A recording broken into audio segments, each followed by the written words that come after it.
आखिर बिना मृत्यु के पुनर्जन्म कैसे हो सकता है? एक चोर ने राजा के महल में चोरी की। सिपाहियों को पता चला तो उन्होंने उसके पैरों के निशान का पीछा किया। पीछा करते करते वह नगर से बाहर आ गए। पास में एक गांव था। उन्होंने चोर के पैरों के निशान गांव की ओर जाते देखे।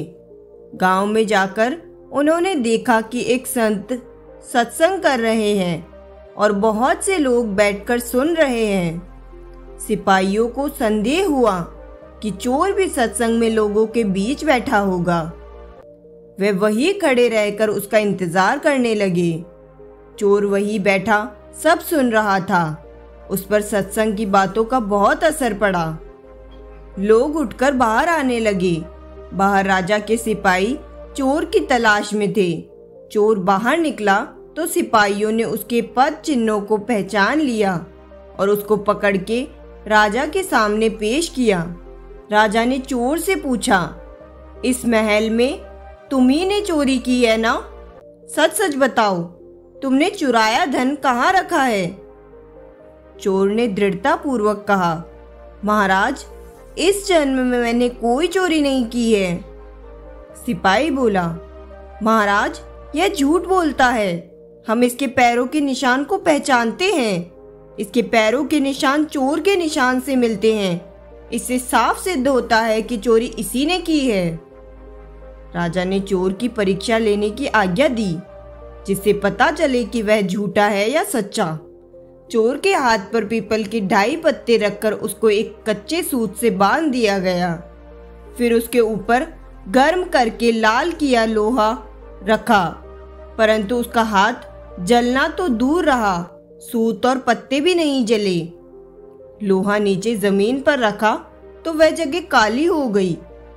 राजा ने सोचा कि वास्तव में इसने चोरी नहीं की, यह निर्दोष है। जब राजा सिपाहियों पर बहुत नाराज हुआ कि तुम लोगों ने एक निर्दोष पुरुष पर चोरी का आरोप लगाया है, तुम लोगों को दंड दिया जाएगा। यह सुनकर चोर बोला, नहीं महाराज, आप इनको दंड ना दे, इनका कोई दोष नहीं है। चोरी मैंने ही की थी। राजा ने सोचा कि यह साधु पुरुष है, इसलिए सिपाहियों को दंड से बचाने के लिए चोरी का दोष अपने सिर पर ले रहा है।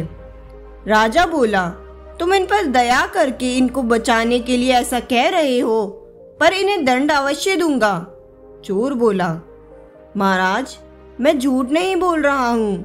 चोरी मैंने ही की थी, पर इस जन्म में नहीं, पिछले जन्म में। अगर आपको विश्वास ना हो तो अपने आदमियों को मेरे पास भेजो। मैंने चोरी का धन जंगल में जहाँ छिपा रखा है वहां से लाकर दिखा दूंगा। राजा को पहले तो आश्चर्य हुआ, यह क्या कह रहा है, पर फिर सच्चाई जानने के लिए राजा ने अपने आदमियों को चोर के साथ भेजा। चोर उनको वहां ले गया जहां उसने धन छिपा रखा था और वहां से धन लाकर राजा के सामने रख दिया। यह देखकर राजा को बड़ा आश्चर्य हुआ। राजा बोला, अगर तुमने ही चोरी की थी तो परीक्षा करने पर तुम्हारा हाथ क्यों नहीं जला? तुम्हारा हाथ भी नहीं जला और तुमने चोरी का धन भी लाकर दे दिया। यह बात हमारे समझ में नहीं आ रही है। और तुम कह रहे हो कि तुमने यह चोरी पिछले जन्म में की है। ठीक ठीक बताओ, बात क्या है?